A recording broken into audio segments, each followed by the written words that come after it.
Boom. All right, so we're live on the TikTok, Twitch, YouTube, and Kick right now. So YouTube, the live for me, it's easier this way. So the live interview goes to YouTube and then goes to my list, and then boom. Awesome. Yeah. So let's do that. Let's get it over here. All right, ladies and gentlemen, we are live on New Music Inferno. Another great episode lined up for you guys. I know it's been a little bit. We've been dealing with a lot of life issues, but hey, getting better. That's the key thing, and that's why music is a key thing for me, and probably to a lot of my listeners out there, or viewers that view me on Twitch or wherever I go live on wherever platform, Twitch, Kick, YouTube. But today, guys, we have a special guest. He's been waiting patiently. I know we had this scheduled for last week, but I wasn't feeling well when I woke up, so he was understandable with that. And our interview today is Shawn Brown. He's from Pacific Northwest. He lives in Portland. He's a singer-songwriter with a lot of great messages in his music. I was listening to some of the older stuff today. For everyone out there, yeah. It's because honestly, you just don't want to hit just a single. You want to listen to your other stuff, Shawn, to get because I wasn't familiar with you until I found out through your publicist, and I was like, oh, okay, the video is great. The lyric video fits perfectly well. So let me introduce him right now. Let me bring him on right now. Shawn Brown. He's right next to me on the screen there, as you can see. So Shawn, how's your day going? How's everything been? What's the plan for the rest of the month? I mean, honestly, let's get into that part, because honestly, what is the plan for you in the Pacific Northwest? Are you going to be touring a little bit the rest of the spring? Or what's the deal? Go ahead. Funny you should say that. Plan is to hang out with my month-and-a-half-year-old baby. Yes, I noticed that. Congratulations on the fatherhood. I saw the picture of your wife and her holding the baby. Congratulations on that. How does it feel to be a father? Because I'm never going to be able to experience that, unfortunately. But go ahead. You know, at this point, it's all a little bit of a blur. We're just doing the newborn thing, which is a lot of not sleeping and so far, as advertised, not a lot of sleep. Definitely. But with the not a lot of sleep and the long nights up with him and letting your wife sleep. Are you coming up with a lot of songs now? Or, honestly, is that making you become a night owl and you become like more thoughts processed at night, or what's going on there? Yeah, that's a good question. So far, just a little bit. I have via the publishing deal I'm on, I sort of have this like series of singles that are sort of set, they're basically all written, and then there's just sort of this like cadence of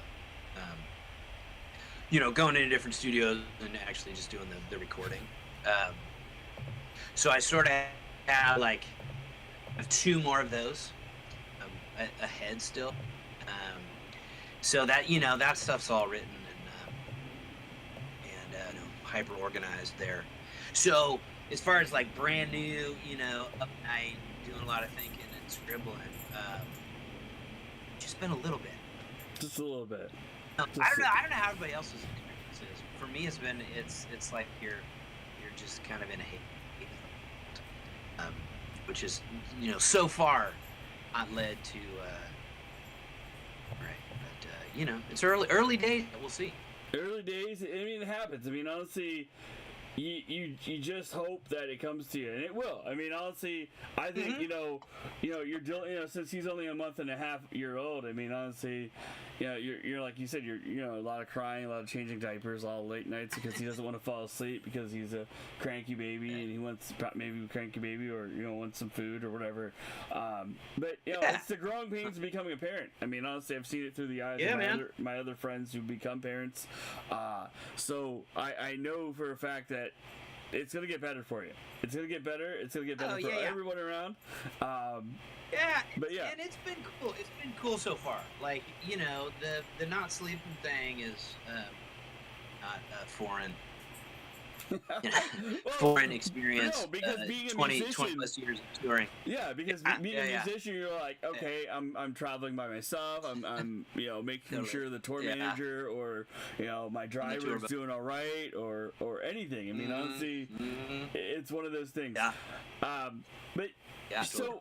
so how does the music come to you? How do you write? Like, where does your songs develop in? Do you have a songwriting circle, or do you like does music influence? Does a lot of other music influence you, or where does it all start for you? Because everybody has a different it's all those things, Yeah, and what for me, my process has morphed pretty significantly, over time too. It's rarely stayed the same. Where I've held publishing deals in Nashville in the writing houses where you even just go in. It's like songwriting's like on your schedule, and you're like, all right, 10, 12, I'm meeting with so-and-so to do a co-write whoever's record. They want a mid-tempo summer jam about a truck or whatever, and it's it's nothing organic about that process, right? It's like paint by numbers in a lot of ways, which, is its own challenge. I mean, that stuff can be super fun too, but as far as like currently the way it works for me is sort of I kind of do dueling lyrics sort of at the same time, where I've sort of always got a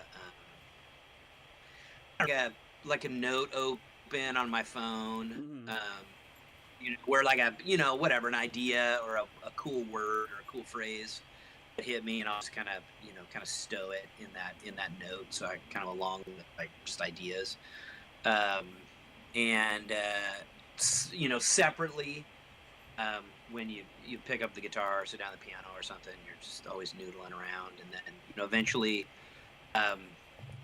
there's something that overlaps. There's something about a musical idea that you were messing around with yesterday that sort of reminds you of something you wrote down in the memo 2 days ago. Oh yeah, what was that thing again? You go back and you pull the idea out, see if there might be something that gets you going. So typically I kind of have them separate until something sticks out enough where I kind of look to combine whatever the little melody thing is going on and the lyric thing. So it's not really like a one comes first. A lot of people, it's that way. They write one, or they always start with lyrics, or they always start with music.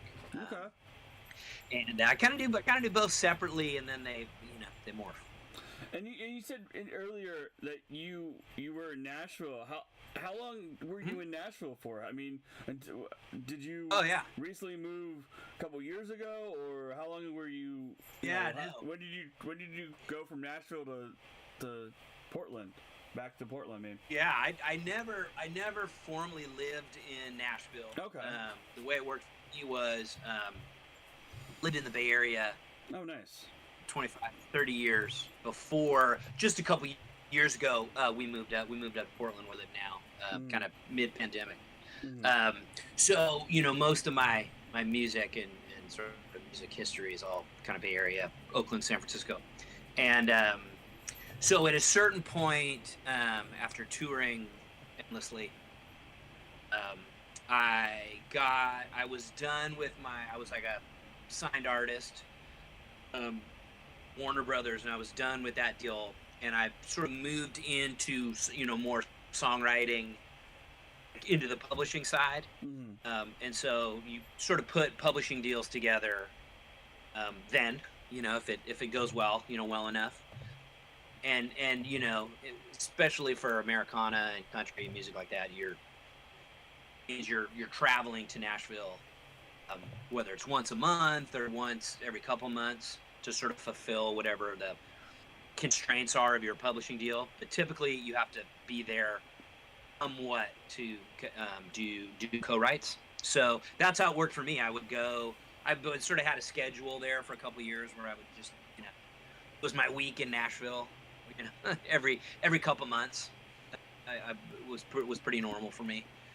And you would just stack, they would just stack you full of appointments. I bet. It was for co-writes. And look where you're at now. You're doing this, and you got to experience a lot. I mean, it makes you a better person. I mean, honestly, to be stacked in those songwriting things you learn from other people, and so it's I've never been in one of those, but it seems like it was a very good experience to learn about yourself and also about others, cool. And what to see where they're going, where you're coming from, and where you're going to as well. It's an interesting process to like sit down with somebody that you may or may not know very well, and essentially like a homework assignment, which 9 times out of 10 that's typically how it would go, where there would be some sort of a prompt. Because so-and-so huge artist is, pulling together on considerations for an upcoming record, and they need like I was saying before, like a mid-tempo, whatever kind of song. So you would sort of have like a rough vibe,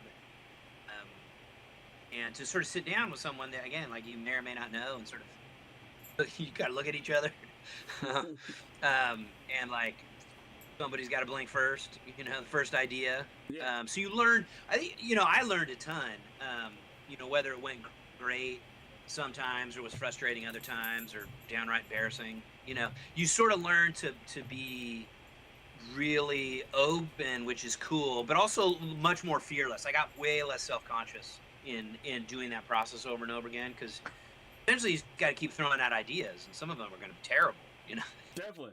Or like immediately rejected by the other people. It happens. It happens all the time. That's part of the honestly. But then you can take those rejected thoughts that were rejected by them and then make it your own and make it better and turn it around into a song or something. Right. That's life. I mean, it happens. I mean, somebody that thinks something else is, something is trash, and then they turn it around and it turns into gold for somebody else. Turn into something cool. And it happens. It happens. I've seen it with some bands and some artists that are like, oh yeah, we wrote this song, but it didn't fit our vibe, but we gave it to somebody else. Oh, and by the nature of those kinds of arrangements, right? You're doing it a real confined, even amount of time. Mm-hmm. It's like you got an appointment for like 2 or 3 hours, whatever it is. You work on it for that period of time, and you kind of move on to your next one. Definitely. But that's a super different process than like even writing for your own project or writing for your own record, writing for your own singles, where you're, you can polish that stuff, or be collaborating band members or whatever. You're sort of doing that. That writing can last for months on an upcoming project, as opposed to, all right, you got 2 hours, come up with something cool. So really different kind of process. But I like that though. I like to have it to like work fast, make decisions really like as unself-consciously as you possibly could. And the other interesting thing is to be doing that process over and over and over again. Have very little like personal investment in it. That was actually a really cool thing too. Because it's not for you. Mm-hmm.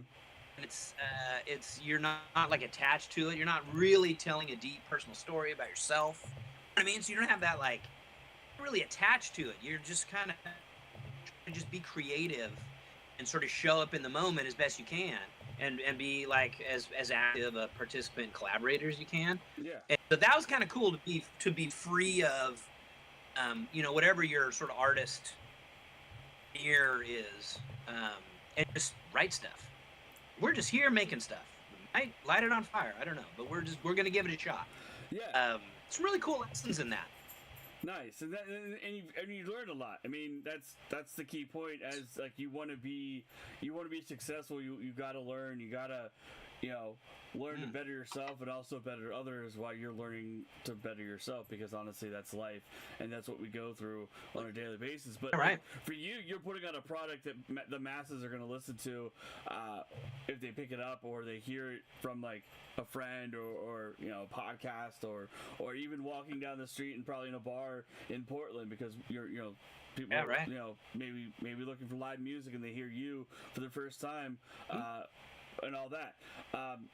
So let's do this. I'm bringing it up here. I'm getting up the video right now for Sad Buttons, so we can talk about it more because that's what we're here for. We're here for the single. We're here for learning about more about you, the process and all that. What are you listening to right now? I mean, honestly, you're busy writing your own stuff and being a father. But what is maybe on your record player at home or in your iPod when you go to the gym, or what are you listening to? I love the question. I can talk endlessly about it because I just am a mad consumer of music all the time. I'm one of those guys, which I don't think makes me unique at all, whose taste in music is dramatically different than the music I make a lot of the time. There's plenty of stuff that kind of would fall generally in sort of maybe my genre of music that I really love. Yeah. I'm also, it's like, I think last week all I listened to was De La Soul. Nice. and I think, and I've been on kind of like a trip hop thing recently too, like Eric Hilton and Uvery Corporation and things like that. Nice. That just kind of chill wave. Nice. So I've been listening to a lot of that. Yeah. That's once in a while. A lot of good different stuff. Every once in a while, it's like time. You don't make trip hop, and you don't make you don't do what De La Soul does, and it's cool to see that. I mean, honestly, some people are like, oh, they just listen to this or that. No, they don't listen to the same stuff they write most of the time. They listen to a lot of different vibes, so they can get into a mindset. I mean, honestly, maybe a happy De La Soul song, or just a journey you want to go on with the Thievery Corporation, or whatever else. I mean, it's a funny thing, man. I've had to talk about this a lot over the years because it used to really confuse people, especially in the early days when I was doing Rex and doing a ton of touring, where even my story, like I'm a kid that grew up in the Seattle area, late 80s, early 90s, was like a little club rat. Mm-hmm. To see all the this giant sort of Seattle bands, grunge bands, and like that was my music. That still is. Definitely. The stuff you listen to when you first get exposed to music, first going to shows, is like that's what it was for me. Just I happened to be there. Hold on. Happened to have a really cool big brother for a second, Shawn. We're losing your. Okay, so now it's back. It's back. I think it was going in and out. It was like all like distorted. I'm sorry to interrupt you there. I was like, hold on, it's going in and out. Is it better now? Yeah, it's better. You were like a Picasso painting for a second. Like your face was half and half, and it's like, I'm like crap. But yeah, I mean, that's cool though. I mean, you got to. Like, you're a grunge guy. And, funny thing is, I got a ticket for... I got to see Pearl Jam in 2003, right, with my dad. And, they're going back on tour for their new record, Dark Matter. I got a ticket for one of the shows out here in Vegas in May, so I get to go see them first time in 21 years. We're going too. They're actually playing Portland. Nice. So we're going for sure. Nice. But, that's something we have in common. All that said... I know, totally right. I loved all that music. Yeah. But I didn't. Not the music I made. It didn't have anything to do with kind of music that I gravitated to. Even as a really young artist, I didn't. I wasn't like starting punk bands or whatever. I was. But that's good that you can differentiate yourself from what the music you listen to and become your own person. You make your own music. you're a musician and you can appreciate everything that like Eddie and everyone else in the grunge era, like Nirvana and Soundgarden and all those guys could do. I mean, being that you were from that area, or you're like from the Bay Area, so it trickled down. I mean, the Bay Area and hip hop and all that, but with you being by the Bay, being by the ocean, kind of like Portland and Seattle and all that, you have everything mixing in a little bit more as it trickled down from the West Coast, so. Yeah, and the Bay Area specifically is like that, where it's a real mishmash of style and like a super diverse, like the Oakland music scene, San Francisco music scene, Berkeley. Yeah, Berkeley. It's super eclectic, like really eclectic. So it was really fun to sort of grow up as a artist in all that and not feel. I just was never encouraged to be very specific in genre. I just was kind of always doing whatever I was doing at the time, which used to drive our guys crazy, because you just couldn't nail me down necessarily, and that's a hard record to sell, when you're like that. It's a little easier for those guys if they can package you up as something. It is, but real. Do you really want to be cookie cutter as an artist? No. Oh, I never did. No. And these guys out there and the gals in the A&R stuff, they really like to cookie cut people, and it's like, what? Why? It made their job a lot easier. It does, but it shouldn't. It shouldn't be an easy job. It should be one of those jobs where it doesn't mean a dang thing. It doesn't mean a dang thing anymore. No. I mean, the day and age of that is over. I mean, honestly, remember back in the 90s, they had big, publicity stunts where the band would do like a big signing or a big album drop at a Tower Records or the Virgin Megastore. Midnight. And none of that exists anymore, and it sucks. Like, those were the good times. That stuff was fun. Yeah. To see all that happen growing up, watching, like, MTV, like, oh my god, like, this band's having a new record out. Oh my god, let's push the video, and then the record would come out months later, and Yeah. Yep. Yeah, it's a different day with streaming. Now people can drop a song on a Tuesday or a Wednesday or on a weekend and be like, holy shit, there's a surprise song out. Like, yeah. Well, it's never been easier to put out music. I mean, that's for sure. It's never been harder to be heard. Yeah, so it's it's a tough time. I mean, because there's so that's many. The trade-off. I mean, honestly, I've been doing this podcast since like 2008, and I've had multiple breaks in between, like where I had issues come up and stuff that I couldn't do do the show, and it's so tough nowadays to see streaming. And I mean, I'm on Twitch playing video games and stuff, and then on YouTube trying to get my name on there because I never really did video interviews. I've always was doing voice on Blog Talk Radio and all this other stuff. Sure. And it is so tough to break it back into where you lose your momentum. But like for an artist, for you, how do you because like you said, like now you're a parent, and now you're like you got the pandemic, and now we're seeing like the rise in ticket prices of shows and stuff, because a lot of the shows were never this expensive to go to.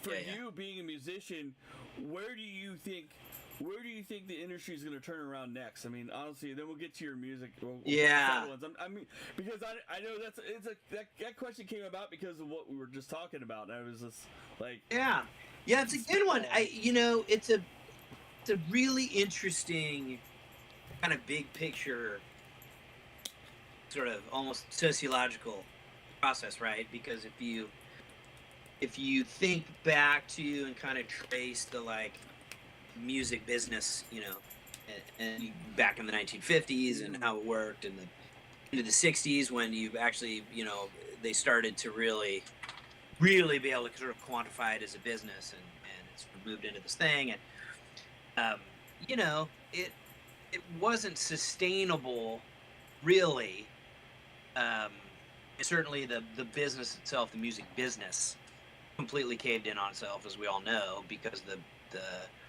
business was based on a model of, you know, a $15 CD or what, you know what I mean? Like the unit, the thing being sold in the business was this thing, and there was always a value to it. It was $10, it was $15.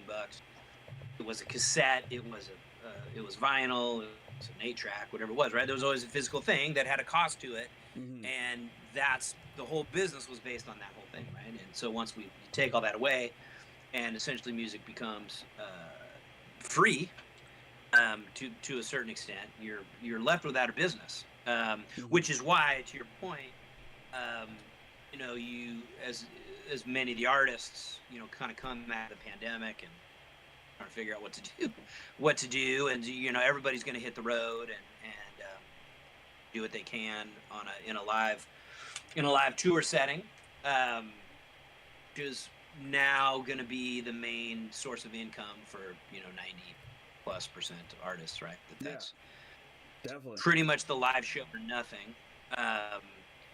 And other than, you know, you still make money in your publishing, you know, owning your publishing, your parts of, you know, that side of the songwriting side, you know, still has value, you know, has financial value, but it's, you know, they're coming after that too. So you know, there's a part of me that really likes the sort of knocking it down to a little bit of the sort of wild west thing, because I think it is forcing people to be hyper creative about their art, and, you know, get really out of the box as far as, you know, how you're going to go about it. And I also like the idea, just like from a purely like art perspective, we're making stuff, right? Just making stuff. That it's, you know, the definition of what success looks like and what it actually feels like. You know, kind of have that sort of thrust back on and people who are doing any art. I think it's really good. It's you know, because there's not really an outcome of great sort of huge fame and financial success sitting out there. Like it's not really an attainable goal the way that it was rare, certainly, that someone in, you know, 1993, you know, I'm gonna be like a famous rock star, but like you literally could be a famous rock star.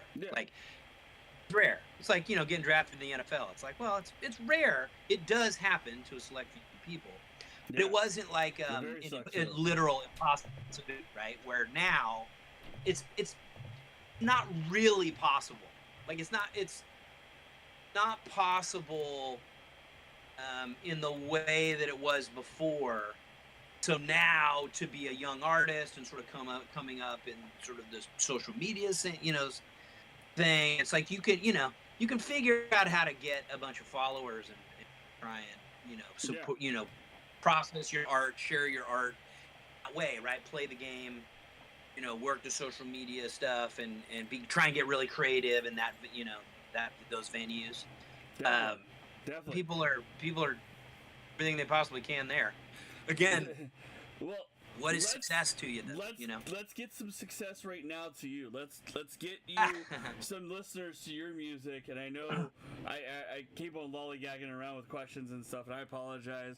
And that's cool. That was a tough question. I just, you know, came about it because what we were talking about. So that's a good one. That's where you just roll with the punches sometimes here. So let's get to it right now. Here's the lyric video for The Sad Ones, which is Shawn, your newest song. How did this video come about? Like, who are the two people in this lyric video? Yeah, I don't know. I don't know who they are. You don't know who they are? Yeah, we just put the video together. And I wanted it to be really simple, and I wanted it to, if we could get something super evocative, the least amount of, you know, even film. You know, I wanted it to be a little moment, which it really, really is. I'm happy with that. As far as like who the specific people are, who they are. All right, well, here we go. Here we go. The Sad Ones by Shawn Brown, available now on iTunes, Spotify, and, of course, on YouTube to watch the lyric video, which we're going to do right now here on New Music Inferno. Enjoy.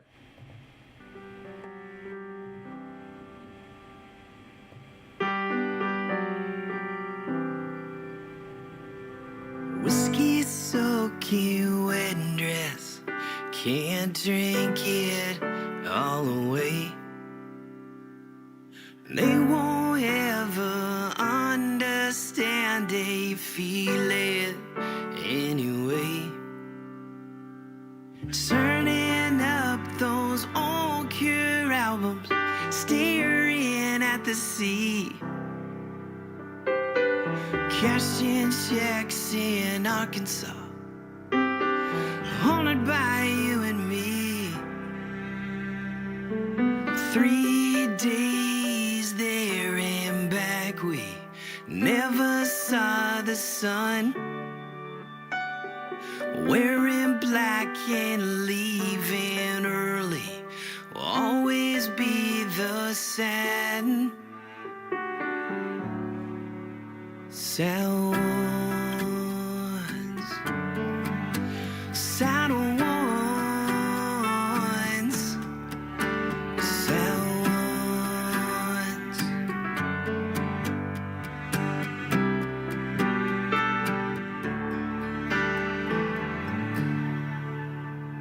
Skin and bones and flesh and blood, can feel it in a song. Soaking well with sideways rain, it feels like where we belong. Virginia Wolf and midnight movie don't mean we're gonna drown. Introverted ecstasy, nothing's going on. 3 days there and back, we never saw the sun. Wearing black and leaving early will always be the sad. Sad ones, sad ones, sad ones.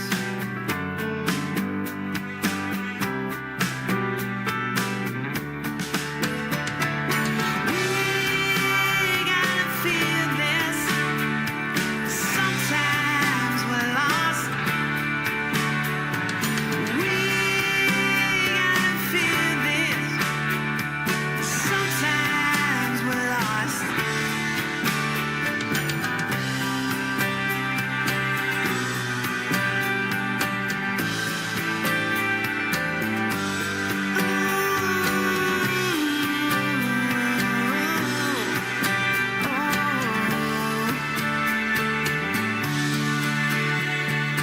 Three days there and back, we never saw the sun. Wearing black and leaving early will always be the sad. Sad ones, sad ones, sad ones, sad ones, sad ones, oh, sad ones, sad ones, sad ones.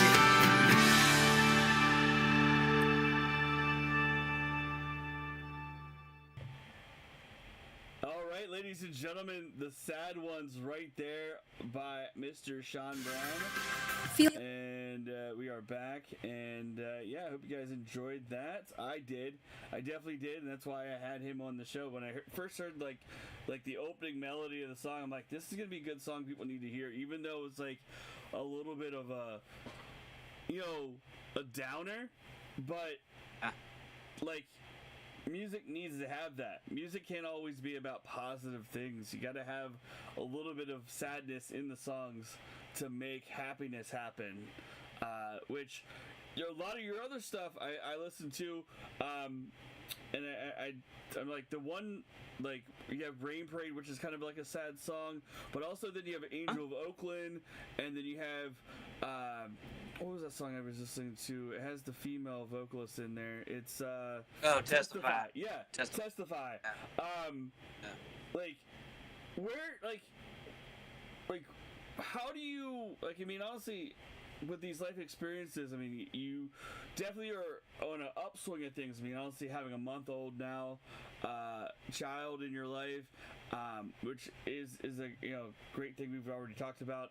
Hey, Dr. K, thanks for joining in. I hope you enjoyed the song. I know you probably just joined us, but you can check out that video we just played by Shawn Brown on YouTube. But yeah, where, like, what, like, with this falling stuff, like, I mean, honestly, you're writing more and you're getting all this stuff done. What kind of swing are you on now with your music? Are you gonna go on the upswing with happier music, or what direction is it? I know. It just kind of is. It kind of shows up however it's going to show up. Okay. I think for the most part, I'm especially as I've gone further and further into this over the years, I don't do a lot of self-editing, and I don't think about it too much, because songwriters and artists talk about this all the time. It's a little different, I think, for everybody, but I think in general the stuff just shows up. Okay.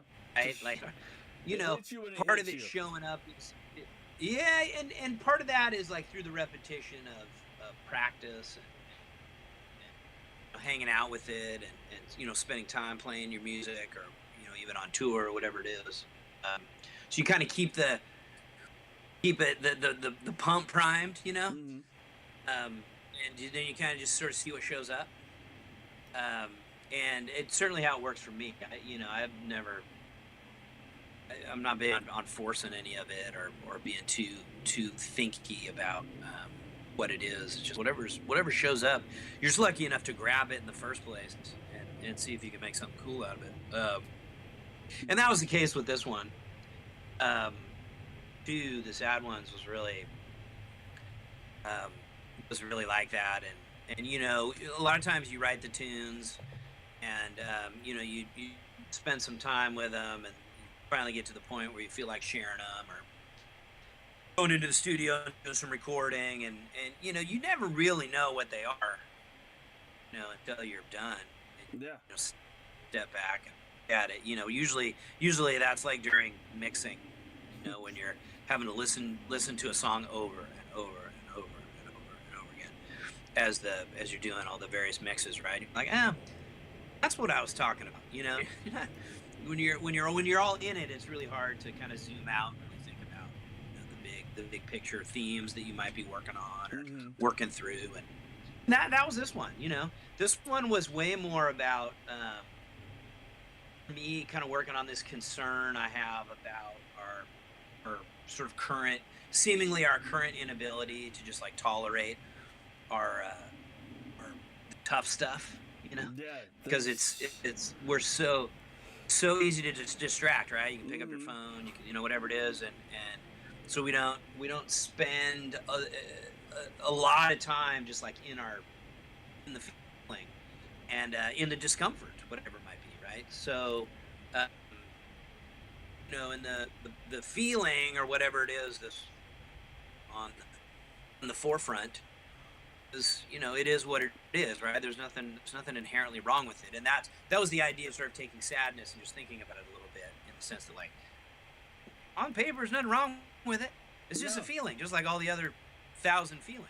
Yeah. So maybe it's not about, you know, needing to turn sadness into happiness or turn sadness into anything else. Maybe it's just like getting better at like, okay with the fact that I'm kind of feeling sad right now. And that was really the main crux of the song. And so much so that even the musically,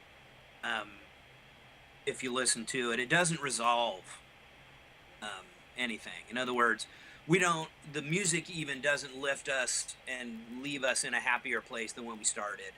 Because, essentially that's the whole point, is like, okay, to be sad, we didn't need to solve it. We didn't need to like move into a happy place. We ended in a big awesome moment. We kind of hang in there. The idea is just hang in there with it, and there's going to be a new feeling coming around the bend, pretty soon. Yeah. And then we'll get to tolerate that one. And so that, that was kind of the, ended up being the idea. But I, quite honestly, I didn't know that's the song that I had written, until a little bit later when you get to look at it.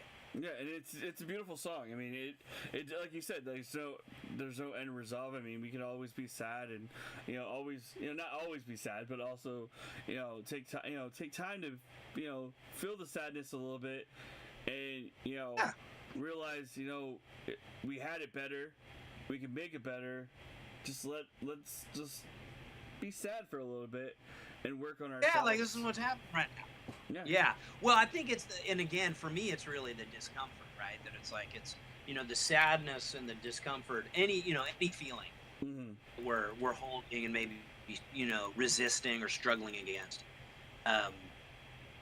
That's what makes it worse, for my money anyway. That like, if you want to feel more sad or less, I'm sitting in a bunch of anxiety or whatever, the worst thing you can do is think about how, ruminate on how anxious you are. That's just, was anxious on a 5, now I'm anxious at a 10 because I've been trying to fix it. I've been trying to solve it. I'm running around, trying to do all the things to get rid of this discomfort. And maybe just getting better at sitting with it a little bit longer and not immediately having to like try and fix it.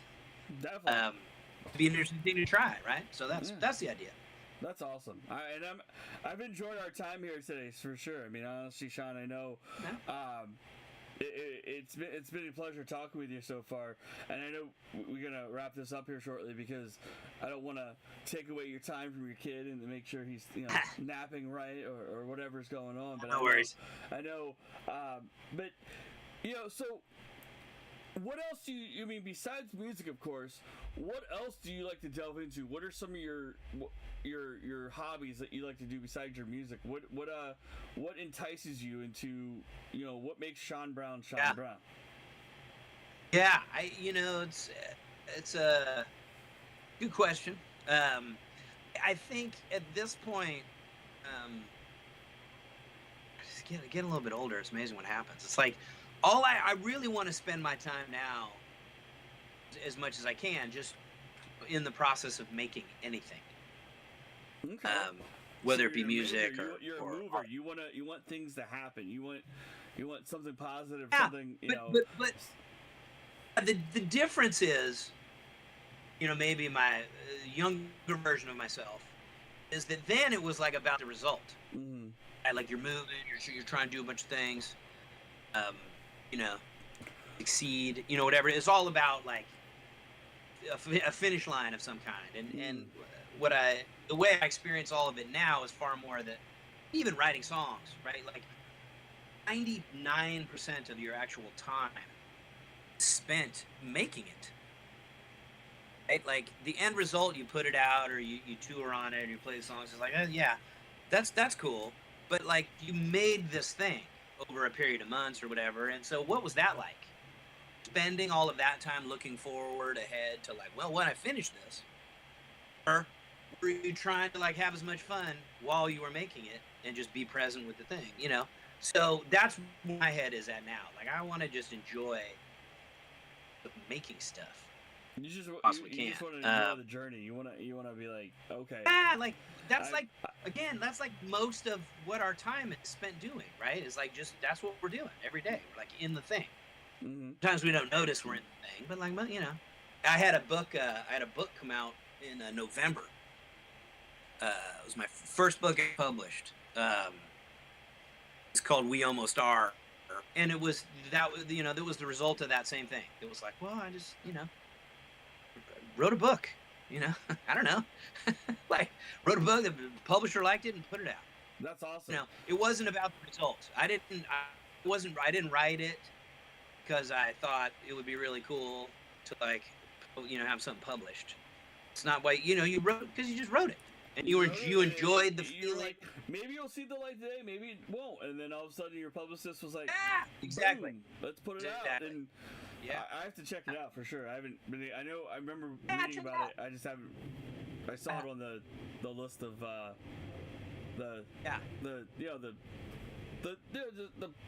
biography stuff. God, I can't even think of words. Totally right. I'm losing it right now. I don't know why. With the words, I'm lost for words. What the hell? Lost for words, man. Yeah. Yeah. That could be, so that to could answer be your next question, track. That could be your next track title. Lost for words. I don't know. Lost for words is a good one. Good one. You're right. But to answer your question, I want to make. I want to make stuff.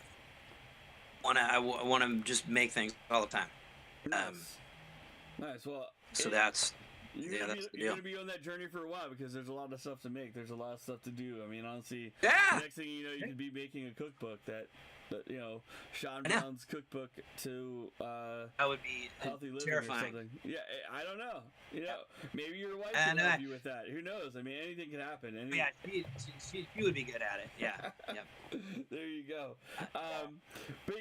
So Shawn, like, real quick before we wrap this up here, go ahead and tell it where everybody can find you, where they can find you, your socials. Oh yeah. And anything I else would you want love to say it to the if, masses out there. No, I would love it if people just looked me up on Instagram. Shawn Brown Sings. I had one of those accounts. I pirated, stolen thing that happened a little while ago where you have to start again. You have to. So like I see that from some feel people like and I hate that. I'm like, why the hell do people do that? Yeah, it's a bummer. Like a friend, one of the musicians I interviewed in the past, he was talking about it on social media today. Aaron Jones, he had his from Seattle. I know him. Yeah, I know Aaron. I met him years ago out here in Vegas. Right before he made it, right before he made it big, he was playing the wine festival out here, and I was like, I saw him on Facebook today or Twitter. It was on Instagram because his Facebook account was hacked, or one of his accounts were hacked. Yeah. And I'm like, Jesus Christ, people, how do you go about doing it to ruin somebody's life that's a hardworking musician or anybody? I mean, why do you want to stop somebody's momentum by hacking their account? And he's like, somebody from Germany. I'm like, Jesus Christ, Germany. Like, why even take the time and the money and the effort to do something like that? And it's just, I know. Yes, it's weird. Like who cares about somebody's? A couple months ago, down the rabbit hole, my mom's account was not hacked, but somebody made a fake account of my mom's on Facebook. I'm like, oh no! I'm like, my mom didn't delete her account. My mom's still my friend on Facebook. What the hell? Like, I don't know. Yeah. It happened to my wife too. My wife's grandfather's account got hacked. Or not copied or something. I'm like, this is so dumb. Like, people have so much time on their hands. Let's make this world better. No, I don't get it. Yeah. Worse. Yeah. I mean. Yeah. Like, get outside. But essentially, I could. That's probably the best thing that folks could do would be Shawn maybe Brown jump Sings. on the. It's just Shawn Brown Sings on Instagram. The Shawn Brown Music is good place to keep tabs on things happening. Notifies. Of all the streaming services, is probably the most active one as far as a good follow on there. But cool people consider it. I already follow. I follow. If you guys don't follow, you should be following right there. Shawn Brown Sings. I have it right there. I know you can't see it, but if you guys watch the video, you can see it. Boom. There you go. Go follow him.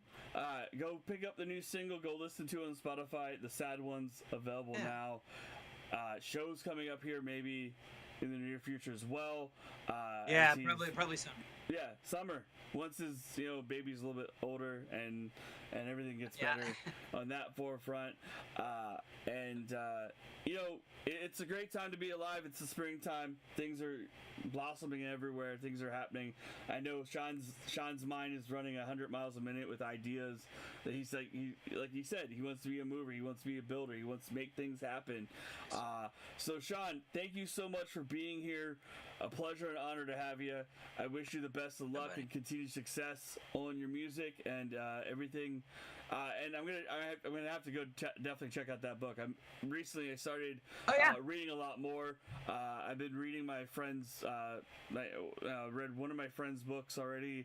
I'm gonna read another. I'm halfway reading one of my other friends' books, and I definitely will have to check out yours. Here soon enough. But you have a great day, my friend, and best of luck, all right? Continued success. And take care.